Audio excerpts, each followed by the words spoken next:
Hai teman-teman, zaman sekarang mah enak. Semua serba mudah, serba online. Mau pesan makan tapi malas antri, bisa online. Mau naik ojek tanpa harus ke pangkalan ojek, bisa online. Mau belanja tanpa berdesakan, bisa online. Mau nonton bioskop takut kehabisan tiket, bisa online. Mau pesan hotel, bisa online. Mau liburan tanpa ribet, bisa online. Mau bayar tagihan hingga mengajukan pinjaman, sekarang bisa online. Tapi kalau donasi bisa online nggak sih? Tapi emang ada ya tempat untuk berdonasi secara online? Eits, ada dong. Sekarang donasi juga bisa dilakukan dan lebih simpel bareng kitabisa.com. Tapi teman-teman tahu nggak kitabisa.com itu apa? Coba ditonton ya. Ini jempolmu, jempol dia, jempol kita. Kalau disatuin jadi jempol warga. Wah, pas di rumah aja jempol warga makin aktif ya bun. Tapi emang apa aja sih yang udah dilakuin jempol warga di 2021? Jujur jempol warga bisa dibilang paling aktif dipakai buat scrolling, terus like konten yang lagi viral dan booming. Tapi nggak lupa juga ngikutin berita penting. Mulai dari varian Delta yang mengancam, rentetan bencana alam, dan susahnya warga cari oksigen malam-malam. Banyak banget kejadian yang kita gagal paham. Semuanya bikin jempol warga jadi keram. PPKM level 4 lagi. Mana PPKM lagi? Tapi jempol warga tahun ini bertekad buat nggak mau tinggal diam. Sambil jemur nyari vitamin, jempol warga bisa multitasking dan ikut mensukseskan program vaksin. Jempol warga jadi makin aktif, walau sambil dinabuhin si Dede, bisa bantu korban COVID dapetin oksigen dan bantu nakes dapetin APD. Ada juga jempol warga yang kelihatan lagi online meeting malam-malam, tapi ternyata nyempetin donasi buat korban bencana alam. Kelihatannya cuma rebahan, ternyata sambil nyiapin makanan buat abang ojol yang udah antar orderan. Waktu tangan kiri nyeruput kopi, yang kanan bikin kebaikan makin viral lagi. Lanjut ngasih bantuan sembako buat pedagang yang sepi pembeli. Bahkan sampai bantu anak yatim yang kehilangan orang tua karena pandemi. Jempol warga nggak sadar kalau dia tuh sakit.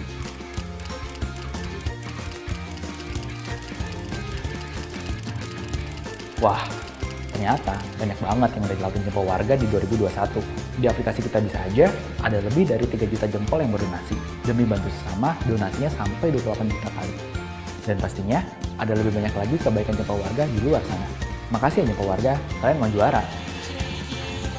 Yuk ajak jempolmu dan jempol-jempol lainnya untuk teruskan kebaikan di tahun 2022 dengan berdonasi di aplikasi Kita Bisa.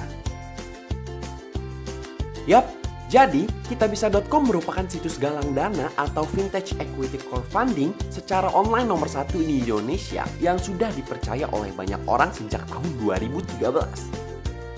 Kitabisa.com adalah platform untuk menggalang dana dan berdonasi secara online atau dikenal dengan platform donation-based crowdfunding.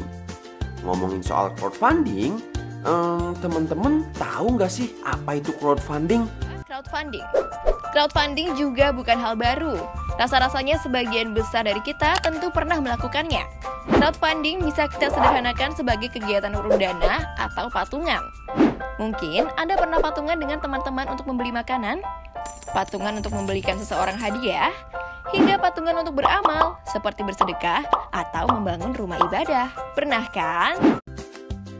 Jadi, crowdfunding adalah teknik penggalangan dana dengan melibatkan banyak orang. Nah, teman-teman, jadi asal mula kitabisa.com awalnya diinisiasi oleh mahasiswa Fakultas Ekonomi Universitas Indonesia, yaitu Al-Fatih Timur. Sejauh ini, analisis bisnis to konsumen dengan 4C dari kitabisa.com yaitu konten. Kitabisa merupakan wadah untuk berdonasi, menggalang dana, serta zakat secara online. Kemajuan teknologi dimanfaatkan oleh Kitabisa untuk menghubungkan semangat kebaikan dan gotong royong. Yang kedua, commerce. Dana yang diperoleh dari campaign melalui platform akan dikenakan biaya administrasi oleh penyedia platform sebesar 5%. Tapi, Kitabisa tidak mengenakan biaya administrasi untuk kategori zakat, bencana alam, atau keadaan yang ditetapkan sebagai bencana oleh pemerintah. Yang ketiga itu, konteks. Kita bisa menyediakan layanan informasi di beberapa platform seperti YouTube, Instagram, Facebook, yang bertujuan agar semakin banyak orang yang mengetahui apa itu kitabisa.com. Dan yang keempat, connection. Hubungan Kitabisa dengan pelanggannya dibagi menjadi dua, yaitu dari sisi supply, yaitu pihak yang membuat penggalangan dana, Dan dari sisi demand, yaitu pihak yang mendonorkan atau menyumbangkan hartanya untuk didonasikan. Nah, teman-teman harus tahu nih, sejauh ini kitabisa.com sudah memiliki sekitar 6 juta orang baik yang berdonasi dan terus bertambah. 3.000 lembaga sosial, 250 perusahaan yang mendukung, dan sudah mengadakan 100.000 penggalangan dana.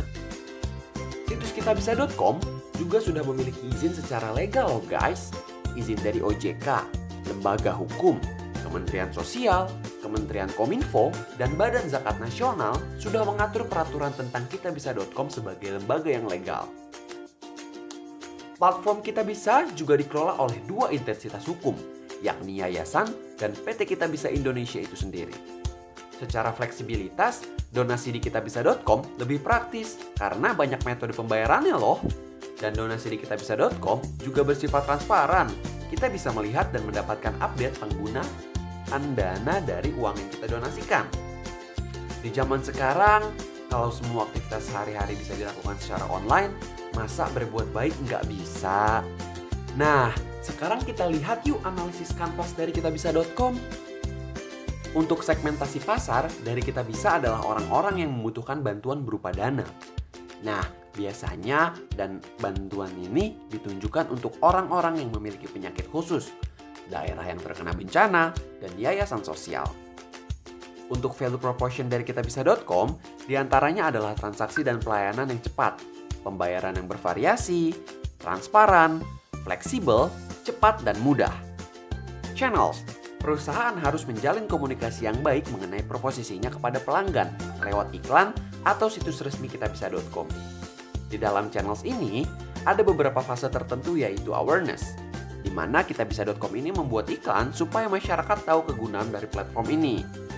Lalu ada evaluation, di mana kitabisa.com meminta penilaian atau feedback dari para konsumen untuk menilai pelayanannya. Dan yang terakhir, itu adalah purchase, di mana kita bisa menyediakan berbagai cara bagi para konsumen untuk membayar donasinya atau menyalurkan uangnya. Gimana? Sekarang teman-teman udah jadi paham kan terkait model bisnis dari kitabisa.com? Nah, tunggu apa lagi? Segera berdonasi untuk saudara kita yang membutuhkan yuk!